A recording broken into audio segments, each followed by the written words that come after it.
Alright guys, in this video, I'm going to give you a walkthrough of the Shopify settings. So when you're on your dashboard, click settings and you'll be put onto this page here.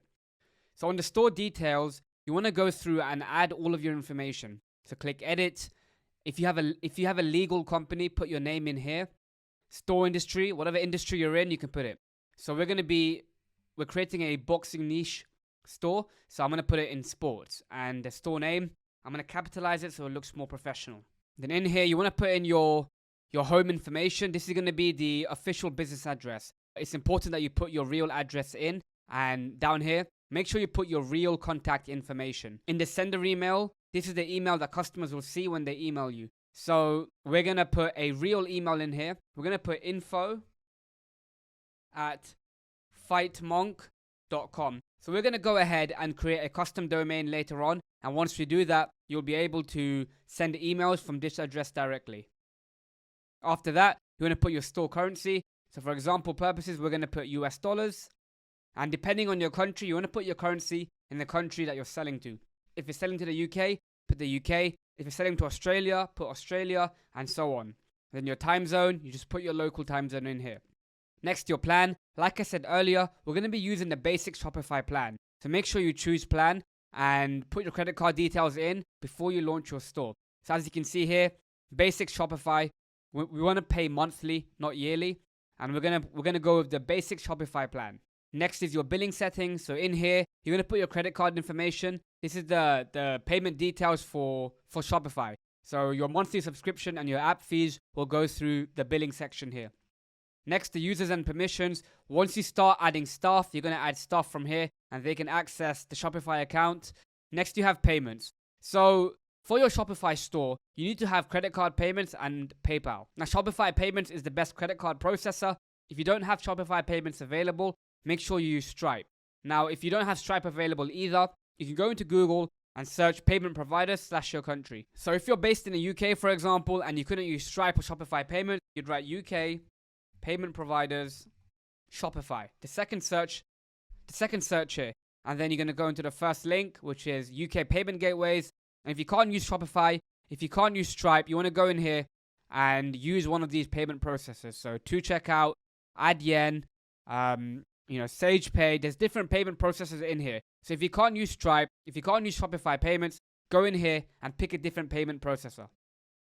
So when you come to this page here, you want to click Activate Shopify Payments. So you want to add all your business information here. So here we are on the Shopify Payment Setup page. This is where you need to enable Shopify Payments. So the first thing you need to do is go ahead and set your business type. So if you don't have a company, you can start as an individual / sole trader. You don't need to incorporate a company. If you have a company, you can go ahead and click Private Limited Company or LLC and go ahead and put your company details here. However, if you don't have a company, go ahead and start as an individual / sole trader. Then go below, leave this blank if you don't have a company. Turn off do you have VAT number. Put in your real business address. This isn't my address. And then go below, put in your personal details.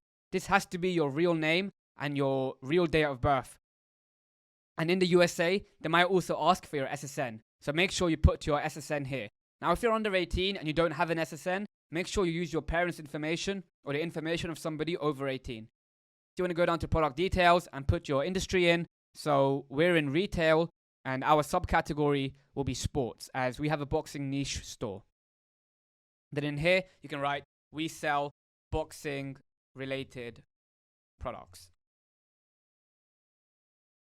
Next, you want to go down here and edit the customer billing statement.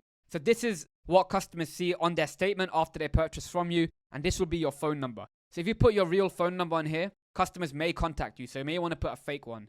And then finally, down here, put your banking information. So the sort code and account numbers for the UK. And then finally, enable local currency so customers can check out in their own currency. And then click complete account setup and Shopify payments should be set up for you. After your Shopify payments account is set up, go down and do the same with PayPal. So go into here and click complete setup with PayPal. And you're going to have to log into PayPal and create an account through there. It's a similar process. If you have a business, put your business information there. But if you don't, you can apply as a sole trader. You can apply as an individual / sole trader. So once your payments are set up, you want to click checkout and start going through these fields here. So in the beginning, you don't need to use accounts. After that, you want to click email. Then for the customer information, require first and last name, company name, don't include it. Address line 2, make it optional. And shipping address, phone number, I always make it required so you can text customers if they abandon cart. After that, use the customer's shipping address as the billing address by default. Leave the confirmation step unchecked. Use auto address completion. Don't fulfill any of the order line items automatically, and automatically archive the order. After that, for consent, click pre-select this option for email marketing, and that's all you need to do here. And once you've done that, just click save. And then next, you want to go ahead and set up the shipping rates. So go here and click shipping and delivery, and then go here to the general profile and click manage. And then in here, go below and create a shipping zone. So we're going to call it worldwide. And then you want to go ahead and select all of the countries.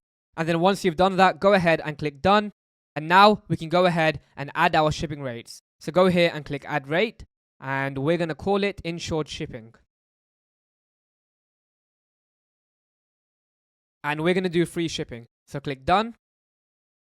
And an easy way for you guys to increase your average order value is to add another shipping rate for customers who want their order processed faster. So to do that, click add rate and call it insured shipping plus skip the line. Process my order first. So some customers always want to pay the higher shipping rate, so having this option here allows you to increase your average order value. So we're going to go ahead and charge $2.95. And then click done. And now to fulfill on this, all you have to do is when you start receiving orders, go ahead and fulfill these orders first. And once that's done, go ahead and click save. So now, as you can see, our shipping rates have been set up. Now, one thing that's very important, if you're using a fulfillment app like DS's, make sure you go below and make sure you add the shipping rates for DS's also. So go here and click add rates and use the same rates as shop location. Click done and now click save. And now we're going to skip over to the international markets. So the reason for this is if you don't enable international markets, you won't be able to sell to countries outside your primary market. In a checkout, for example, our primary market is the USA. In the checkout, only customers in the USA will be able to check out. So unless I add international markets, I won't be able to, my store won't let international customers check out. So to do that, I want to come in here and click add market, and I'm going to call it worldwide, and click add countries and regions, and I'm going to go ahead and go through every single one and quickly select every single country in here. So once you've added all of the countries in, as you can see, our store is now able to sell internationally. So now customers from any market can check out on our website. So make sure you have the markets enabled if you're selling internationally. So next we're going to go to taxes and duties. In the beginning, you don't have to worry about tax. Once you start getting consistent orders in, you can go ahead and set up the tax. So in the beginning, you can ignore the tax. Next, you have locations. This is just your store address. There's nothing you have to change in here. After that, you have gift cards. If you create gift cards, you can go in here and set up the settings for them. After that, you have the apps and sales channels. We're going to go through here later on and go through all the apps you need. So in the beginning, you have geolocation and the online store. The online store is the actual storefront from which we're going to be selling our products. After that, the domains. I'm going to go in here later on and purchase a domain for the store. After that, you have the brand section. So in here, you can put your logo, your primary colors, your cover image, slogans, and different things. I'm going to show you guys how to create a logo for your brand in an upcoming video. After that, you have notifications. So when you come in here, you can customize the email templates and have a look at the templates that Shopify sends when customers place an order or when their order is shipped, for example. It's good to come in here and look through everything. Meta fields, you can ignore this. After that, you have your files. So anytime you upload a file, an image, a video, a document, it will be here in this section. After that, you have languages. Don't worry about this. Your store will be in one language in the beginning, and this depends on your local country, of course. And finally, you have the policies. So in here, you can generate policies for your refund policy, your privacy policy, and terms of service. So let's go ahead and create one right now. So for refund policy, you come in here and click create from template. For the privacy policy, click create from template. For the terms of service, click create from template. And then for shipping policies, make it due to high demand. Orders may take 2 to 4 weeks to arrive. Please email us at support@fightmonk.com if you have any questions. And then finally, for the contact information, click create from template. And in here, I want to remove my address and I want to remove my phone number. And that's all you have to do for the contact information. Now, it's important that you guys go through the refund policy and remove the address, for example. So go in here and remove the address. If customers want to return the product to you, they should email you first. You don't want to keep your address on the refund policy. Next, you want to do the same with the privacy policy. So go in here and remove your address. And then go below and you see all these brackets here. Go ahead and remove all of the brackets inside the privacy policy. So go into here and remove all of the brackets. I'm not going to go ahead and do that right now, but you should go in here and remove all the brackets. And then you want to go ahead and do the same with the terms and service.